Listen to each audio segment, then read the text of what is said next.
Arlington National Cemetery was supposed to be a place of honor, silence, and sacred respect. But on that humid afternoon, as tourists watched the changing of the guard, the air cracked with something ugly. Three men on roaring motorcycles, loud engines, beer breath, and crude laughter pulled up far too close to the tomb of the unknown soldier. They ignored the posted rules, revved their engines, and barked curses at anyone who looked their way. Then they spotted her, a woman, visibly pregnant, holding a folded American flag to her chest.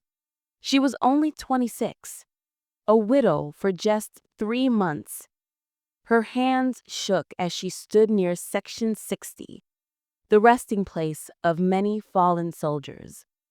Her husband, Staff Sergeant Daniel Rhodes, was buried there. One biker leaned toward her and grinned with rotten teeth. "Hey, sweetheart, you visiting your boyfriend or looking for a new one?" The other bikers laughed. She flinched but said nothing. Then one of them grabbed her arm. And that's when everything stopped.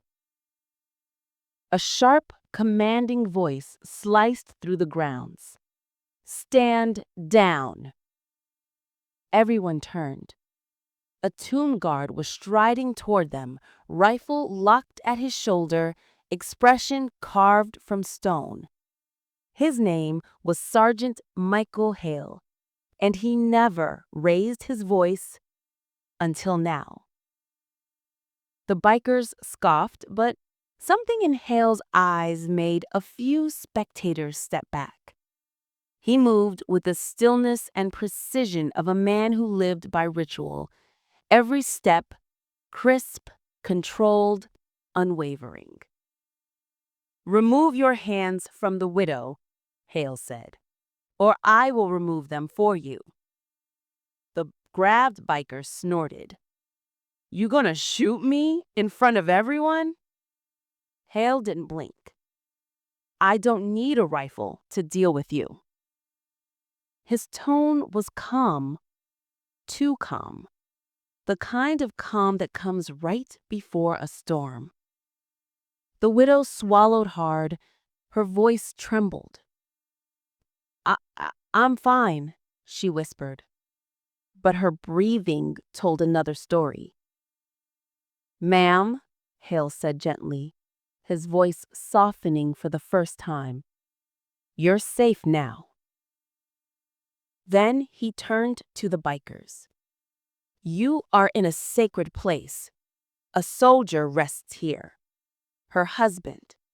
I strongly suggest you leave while you still have the privilege to walk." One biker spat on the ground.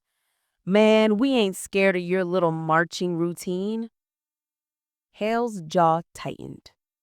People held their breath. The closest biker stepped forward, and Hale didn't move an inch. A tomb guard is trained never to break discipline without cause, but disrespect toward the fallen, toward a widow, was cause enough. The biker swung first, a sloppy punch. A bait mistake. Hale sidestepped without effort and locked the arm behind his back so fast the man didn't understand what happened until his cheek hit the pavement. "No one," Hale said, pressing him down, "disrespects the fallen on my watch." The other bikers charged. Spectators gasped. Tourist phones came out. Hale moved with soldier-trained precision. A parry, a knee strike, a disarm, a controlled takedown. Within seconds, 2 grown men were on the ground, choking in dust and humiliation. Security rushed in, but Hale already had the situation pinned under his boot, literally and figuratively. The lead biker groaned, You can't do this. We weren't doing nothing. You threatened a pregnant widow.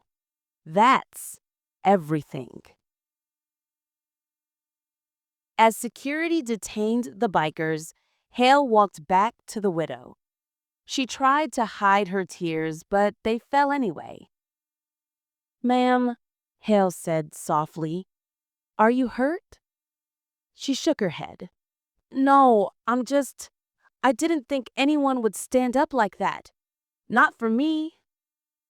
Hale knelt to be eye level with her. Your husband served his country, and you carry his legacy.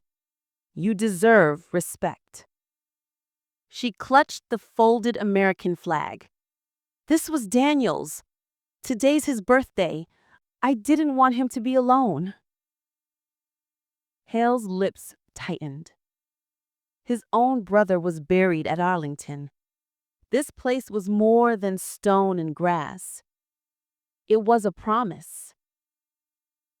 I'm sure he's proud of you. She wiped her tears. Thank you. You protected me today.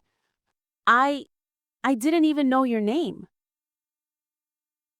Hale. Sergeant Michael Hale. She nodded. Thank you, Sergeant Hale. Truly. He stood and offered his arm to escort her safely to Section 60. Tourists stepped aside respectfully. Even the wind seemed quieter. After she visited Daniel's grave, Hale walked her to her car.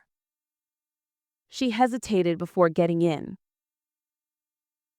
You know, when they grabbed me, I felt helpless. But you came, just like Daniel would have. Hale looked away, trying to hide the flicker of emotion in his eyes. Your husband would have done far more than I did. I only honored his memory. She rested a hand on her belly. When my child grows up, I'll tell them what you did today, that there are still men who protect the innocent. Hale nodded once, silent, steady, soldier strong. When she finally drove off, Hale marched back toward the tomb, straightening his gloves and adjusting his rifle. And when he stepped onto the marble platform, every tourist fell silent, this time out of genuine reverence. He resumed his post. 21 steps, 21 seconds, 21 breaths. A sacred ritual continued.